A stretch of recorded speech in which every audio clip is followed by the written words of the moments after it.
We'll guide you through how to download and install Microsoft Teams on a laptop or PC.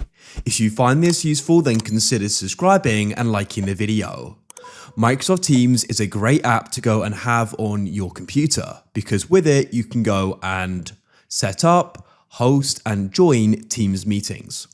So Teams is sort of basically the Microsoft version of the video calling conference apps that a lot of sort of providers have now. So we're going to guide you through having it on your computer and getting it.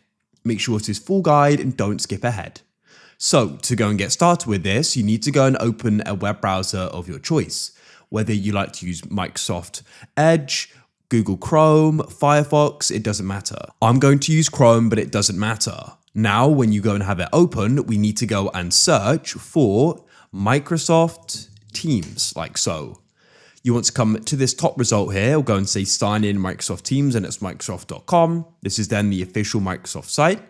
And as you can see here, you've got the download Teams button and you've also got it in the top right. So you can go and click it here or in the top right. Then you'll be brought to the download page and you need to go and press download Microsoft Teams for Windows. So it's now gone and downloaded. You can see that there.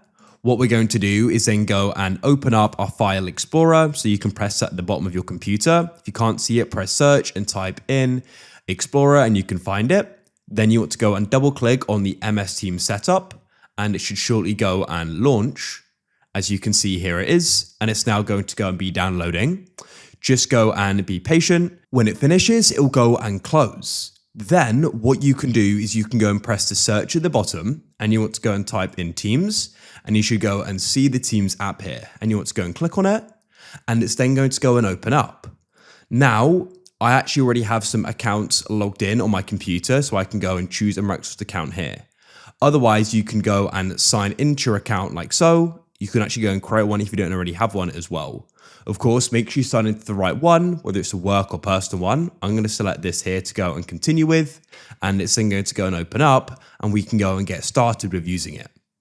We'll just go and wait. Shortly, it's going to load. So over to the left here, I could come down to Meet, People, and my calendar and more as well.